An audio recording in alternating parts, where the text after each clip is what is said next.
와우! 안녕하세요 친구들, 홍박사입니다. 요즘 유행하는 홍박사 챌린지 말고 제 성이 홍씨여서 홍박사라고 했어요.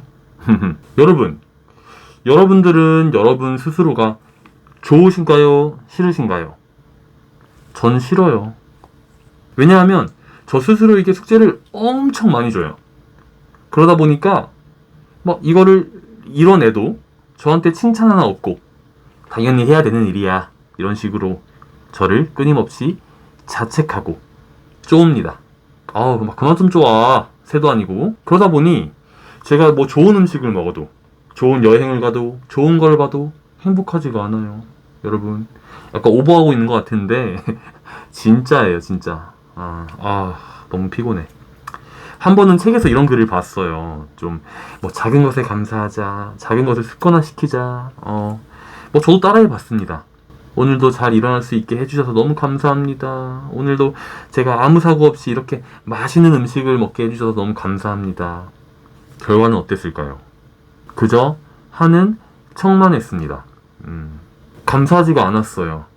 그러니까 이제 왜 그럴까 나는 정말 이 세상에서 가장 무서운 저주, 만족하지 못하는 삶에 걸렸을까 생각을 엄청 많이 했는데, 가만히 들여다보면 저 스스로 저를 엄청, 아까 말씀드렸다시피 저를 쪼니까 행복하다는 것도 행복하지가 않게끔 이미 되어버린 거죠. 제 자신이. 불쌍해. 유튜브를 보면 부업으로 1000만원 벌기 참 쉽다, 성공한 사람들의 브이로그, 예쁜 사진과 맛있는 음식을 먹으면서 여행만 다니는 그런 사람들, 이런 것들이 당연히 제 일부에, 제 대리만족에는 도움을 주었지만 영상이 끝나면 나는 뭐지? 약간 이런 회의감이 들었어요. 그러다 보니 나만 이상하고, 나만 조금 안 되는 것 같고, 나만 불행하고, 약간 그런 안 좋은 생각의 연속이었어요. 그러다 우연히 이제 북튜브 클럽에서 제가 이 책을 발견을 했고 그냥 읽어봤어요. 그냥 읽어봤는데, 근데 이게 웬걸, 나를 한 번도 보지 않았던 이 작가님이 나를 너무 잘 알고 있더라고요. 그래서 이 책을 읽으면서 위로도 받고 용기도 받고, 하지만 더 중요한 건 뭐냐, 제 생각이 조금씩 바뀌었어요. 그래서 이 책을 전부 다 읽어드릴 순 없고, 저작권 때문에 요즘 같은 세상에 우리한테 도움이 될 만한, 또 위로가 될 만한 구절을 몇 개, 8개 가지고 왔습니다. 이것들을 여러분들께 선물로 드리려고 가져왔습니다. 같이 우리 이 지겨운 책에 빠져볼까요? 요즘처럼 빠르게 돌아가는 세상에서 차분한 마음으로 일하기란 쉽지 않다. 비록 세상은 그렇더라도 여유롭게 일하는 사람도 있다. 그러기 위해서는 요령이 필요하다. 일 하나를 마무리 짓고 다음 일을 시작한다는 것이다.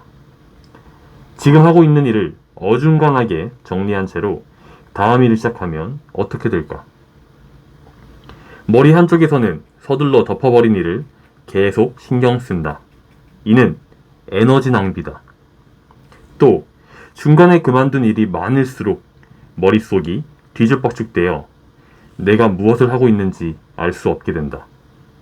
그러다 보면 정신없이 움직이고는 있는데 그에 비해 일은 늘 그대로인 것 같다. 가마쿠라 시대 수필가 요시다 겐코는 화살 2개를 쏠 수 있으랴 라는 말을 남겼다. 동시에 2가지 일을 하면 둘 다 어중간하게 끝나버린다는 뜻이다. 하나하나 착실히 마무리하면 효율도 점점 올라간다. 다음 2번째, 마음을 비우자. 잡념에 휘둘리지 마라. 성공은 결과일 뿐 목적이 아니다. 선종의 창시자인 달마 대사에게는 다음과 같은 일화가 있다. 제자가 달마 대사에게 좌선을 하면 어떤 좋은 일이 있습니까? 하고 물었다. 그러자 달마 대사는 단 한마디, 좋은 일은 하나도 없다 라고 대답했다. 달마 대사의 말인즉슨 이것을 하면 어떤 좋은 일이 있을까 하고 딴 생각을 하니까 좌선에 집중할 수 없는 것이다. 마음을 비워라. 생각을 하지 마라. 지금 하는 일에 집중해야 깨달음을 얻을 수 있다라는 뜻이다. 요즘을 사는 현대인들도 살펴볼 만한 이야기다. 이 일에 어떤 의미가 있을까?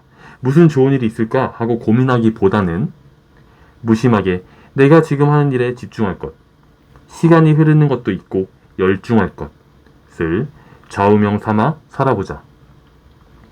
그러면 집중력이 늘고 결과적으로 좋은 성과를 낼 수 있다. 성공을 목적으로 삼지 말고 마음을 비우고 노력하는데 최선을 다하면 좋은 결과를 얻게 된다. 세 번째, 이 정도면 충분해. 이것이 최선이다.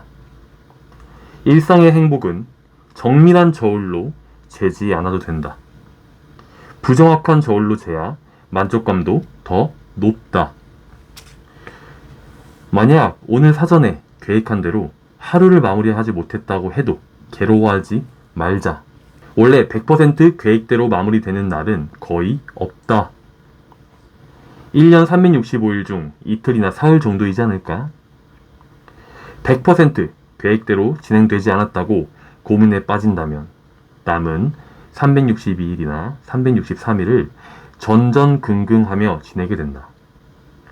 그렇게 1년이 지나고 다시 그런 생활을 매년 반복한다면 인생 전체가 불행해지게 된다.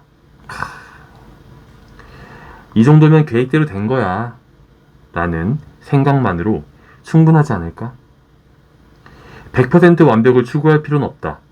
이 정도면 충분해 라며 만족하고 계획을 진행시키자. 완벽하지 않더라도 포기하지 않는 것, 낙심하지 않는 것이 중요하다.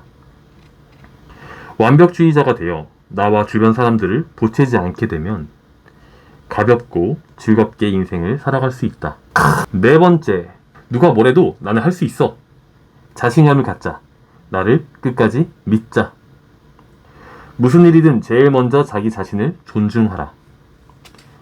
주변 상황이 안 좋거나 누군가가 내 결점을 지적하면 누구라도 자신감을 잃게 된다. 내가 하는 일이 다 그렇지 라며 자책하기도 한다. 하지만 그럴 때일수록 다시 한번 내가 갖고 있는 힘을 믿어야 한다.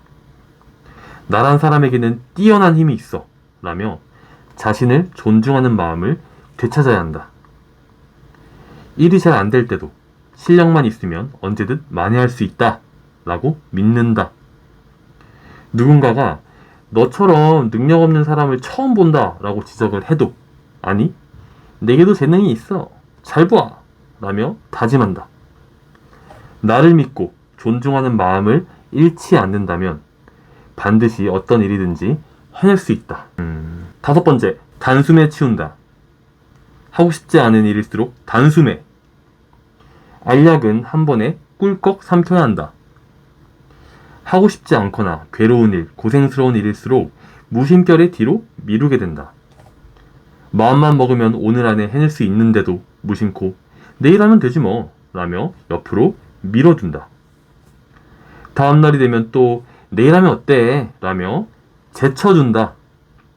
그렇게 점점 미루다가 결국 아무리 시간이 흘러도 손도 대지 않은 채로 있게 된다. 그러면 마음속에 짐이 되어 늘 기분이 개운치 않다. 하고 싶지 않은 일일수록 할 수 있을 때 게으름 피우지 않고 단숨에 해치운다. 이것이 가벼운 마음으로 즐겁게 하루하루를 보내는 요령이다. 하기 싫다거나 짜증난다고 부정적으로 생각하기보다 차라리 마음을 비우고 단숨에 정리해버린다. 그러면 가뿐한 마음으로 내일을 맞이할 수 있다. 여섯 번째, 길을 모르겠다면 나아가라. 이 길이라고 믿는 쪽으로 묵묵히 걸어간다. 내가 가는 이 길이 어디로 가는지, 내가 가는 이 길이 가시밭길이라. 그래도 생명의 길은 하나. 이 외의 길은 없으니 이 길을 간다. 즉 나는 내 길을 간다. 중국의 옛 이야기다. 농부가 밭일을 하고 있는데 토끼가 한 마리가 뛰어와 나무에 부딪혀 죽고 말았다. 농부는 그 토끼를 시장에 내다 팔아서 돈을 벌었다. 땀 흘려 밭을 갈기보다 나무에 부딪혀 죽는 토끼를 기다리는 편이 몸도 편하고 돈도 벌리네 라고 생각한 농부는 그 다음부터 성실하게 일하지 않고 매일같이 토끼가 나무에 부딪혀 죽기만을 기다렸다. 그러나 그런 토끼는 2번 다시 나타나지 않았다. 이 이야기는 이쪽이 편하겠다 라며 주어진 일과 책임을 다 던져버린들 결국 좋은 일은 하나도 없다는 뜻이다. 일하다 보면 뭐 하나 제대로 되는 일이 없거나 벽에 부딪히고 좌절할 때도 있다. 그럴 때면 다른 사람의 인생이 더 편하고 풍족해 보이기도 한다. 그럴수록 더욱 흔들려서는 안 된다.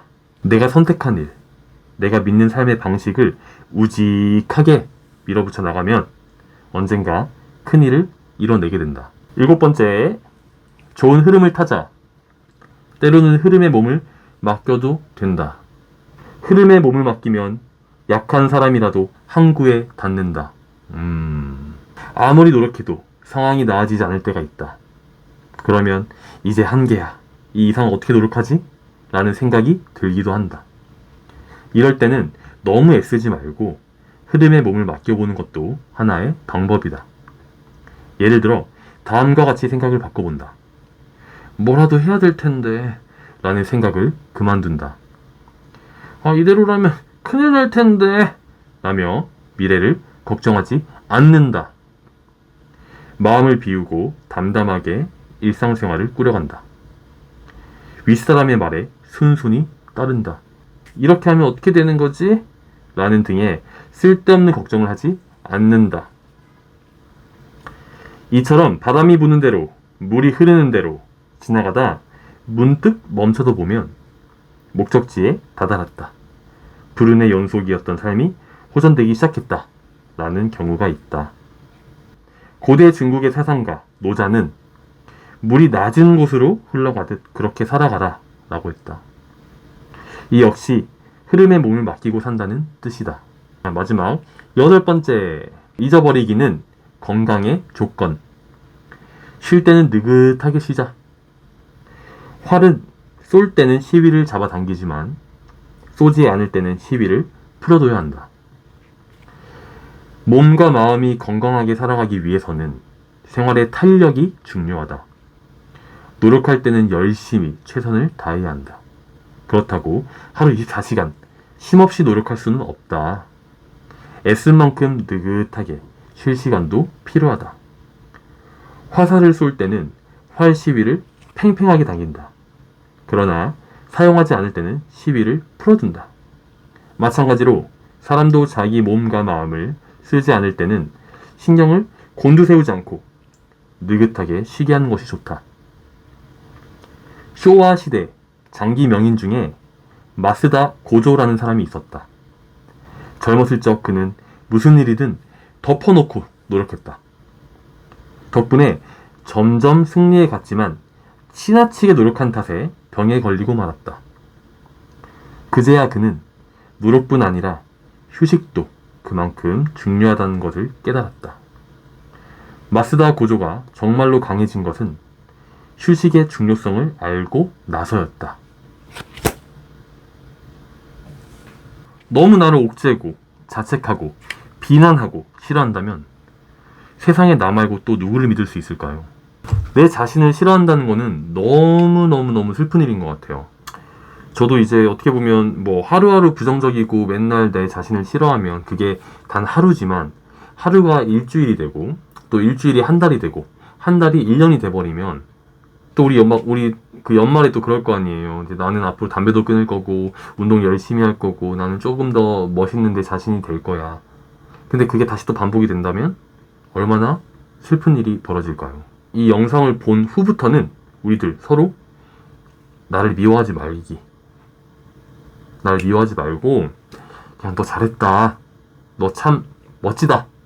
이런 말들을 계속 해주고 우리 자신을 이렇게 좀 쓰다듬어 줍시다. 잘할 수 있겠죠? 저도 한번 해볼게요. 그러면 여러분들 이상 영상은 마치도록 하겠습니다. 감사합니다.